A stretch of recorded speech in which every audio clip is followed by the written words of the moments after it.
नहीं, मैंने जो इतनी सारी बातें कही उससे आप किस हद तक सहमत हैं?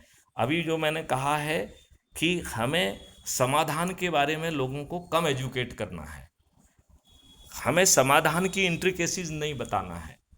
और हम तो ये कह रहे हैं कि इंट्रिकेसीज अभी हमको भी नहीं मालूम होंगी, तो अप्रोप्रिएट समय पे उस इंट्रिकेसीज पे चर्चा कर लेंगे।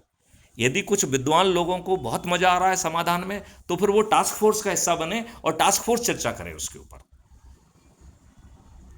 तो जो भारत सरकार कल करने वाली है वो क्राइम फ्री भारत कर सकता है। तो लोग आप पहले तो ये कहें कि मैं इस सब्जेक्ट का एक्सपर्ट हूं, आप हमको मॉडल बताइए, तो हम उनको बहुत सारे टेक्निकल डिटेल्स बताएंगे। लेकिन जो हमारा वीडियो आम लोगों के कंजम्पशन के लिए है, उसमें हमें सिंपल सीधी बात कहना है कि ये तरीका है, इससे आपको ये फ़ायदा मिलेगा। और आपको यदि धन कहाँ से आना है तो वो हमने आपको बता दिया कि यहाँ से धन आ जाएगा। और वो धन भी हमें परमानेंट नहीं चाहिए, क्योंकि वो किसी देश की सोशल सिक्योरिटी स्कीम नहीं है। It is a temporary loan जो आपको कैपेबल बना के वापस कर देगा। भारत सरकार के विरुद्ध जो हमने रेवेन्यू मॉडल 3 डेवलप किए हैं, 20 गुना पैसा आ जाएगा। भारत के किसी नागरिक को पैसा नहीं देना होगा, कोई टैक्स नहीं देना होगा, ना डायरेक्ट ना इनडायरेक्ट। भारत के किसी नागरिक को कल ब्रिक्स अकाउंट के आने के कारण कर्ज नहीं लेना होगा, भारत कर्ज मुक्त हो जाएगा। भारत की प्रशासनिक व्यवस्था बदल जाएगी, भारत का जो है ना क्रिमिनल जस्टिस सिस्टम बदल जाएगा। 5 सर्टेनिटी के साथ अद्भुत भारत मिल जाएगा, जिसमें बटन दबाओगे तो ये स्मार्ट व्यक्ति आपके घर में पहुंच के एफआईआर दर्ज करा देगा। लेकिन यहाँ प्रॉब्लम एफआईआर दर्ज करने की नहीं है, यहाँ प्रॉब्लम थाने से भगाने वाली नहीं है। यहाँ झूठी एफआईआर दर्ज करके, झूठे बयान काट करके, झूठी विवेचना करके, झूठा अरेस्ट करके, जो है झूठी जो है ना कोर्ट्स में बहस करके इनोसेंट लोगों को जो है ना जेल में सड़ाया जा रहा है। और ढेर सारे लोग जो कि बड़े बड़े पदों पर पहुंच गए हैं, जो कि खुद राजनेता बन गए हैं, जो मंत्री बन गए हैं, उनमें से अधिकांश इस लायक हैं कि वो जेल में सड़ना चाहिए उन्हें। लिहाजा क्राइम फ्री भारत का कहना है कि 5 जघन्य अपराध बन जाएंगे। झूठी रिपोर्ट करना एक जघन्य अपराध होगा, झूठी गवाही देना एक जघन्य अपराध होगा, झूठे बयान लिखना एक जघन्य अपराध होगा, झूठी जो है ना विवेचना करना एक जघन्य अपराध होगा, झूठी कोर्ट में बहस करना एक जघन्य अपराध होगा। इन्हें करने वाले जेल में सड़ेंगे, इनकी संपत्ति जब्त कर ली जाएगी। 15 दिन में 21 टेक्नोलॉजी का यूज करते हुए अधिकतम 15 दिन में चालान पेश हो जाएगा, और वो साक्ष्य इकट्ठे हो सकेंगे जो आज की पुलिस सोच भी नहीं सकती है। और वो हैश वैल्यू से लॉक होके रियल टाइम पे पुलिस और कोर्ट में पहुंच जाएंगे। फिर किसी को कोर्ट कचहरी के चक्कर नहीं लगाना होंगे। एक केस के लिए केवल एक ही जज होगा, और वो जो है ना अधिकतम 30 दिन में distributed video based trial system के माध्यम से आपको न्याय मिल जाएगा।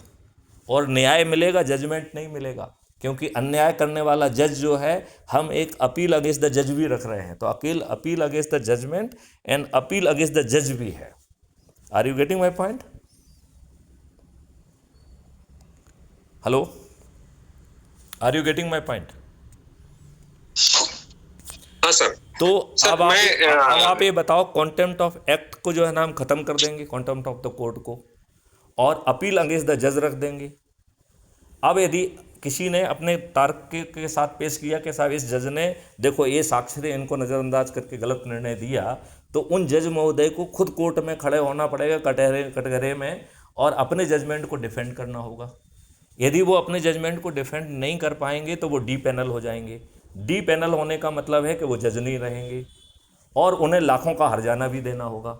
अब बताओ Kesari mister Harish ji, charter accountant and vice president of crime free Bharat, मैं आपसे कहता हूं, यदि आप जज होते तो क्या आप गलत निर्णय देने की क्षमता और औकात रखते?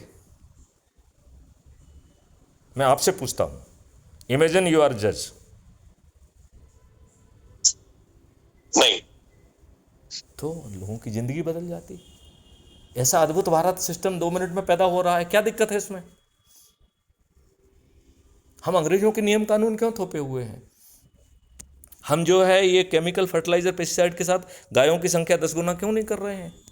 जब हम 16 करोड़ लीटर दूध ही पैदा कर पा रहे हैं, जब बच्चों को मिल नहीं रहा है, और 64 करोड़ लीटर से ज़्यादा हम दूध कंज्यूम कर रहे हैं, 50 करोड़ लीटर दूध प्रतिदिन जो है वो हार्मफुल केमिकल यूरिया जैसे केमिकल से बन रहा है, जिससे कैंसर हो रहा है।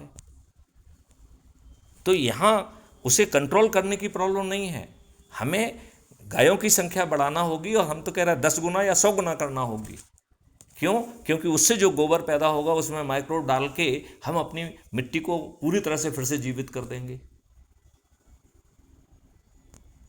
हमारे पास वो मॉडल होगा कि किसानों को ये नहीं सोचना पड़ेगा उन्हें क्या बोना है, एक पूरा ऐप उनको मदद करेगा कि भैया इसको बो, इसको बो, इसको बो, इसको बो, ऐसा करोगे तो इतना पैदा होगा, इतना पैदा होगा। उसके हर व्यक्ति की जो उर्वरकता जो है ना हर 3 महीने में कैप्चर होगी, स्टूडेंट करेंगे और उनको उसके लिए पैसा मिलेगा, और वो पैसा जो है किसानों के जो है अर्निंग अकाउंट से नहीं जाएगा, उनके कॉस्ट सेटलिंग अकाउंट से जाएगा, जिसके लिए धन की व्यवस्था दूसरी जगह से की गई है। तो ऐसा अद्भुत भारत आपको क्यों नहीं चाहिए? तो हम लाभ के लिए बता दें, और जो कुछ मैक्रो कोई क्वेश्चन पूछता है तो उसके जवाब दें, हम टेक्निकल इंट्रिकेसीज पे ना जाएं, क्योंकि टेक्नोलॉजी अब उस मुकाम पे पहुंच गई है कि technology is not a handicap. आप ये बताइए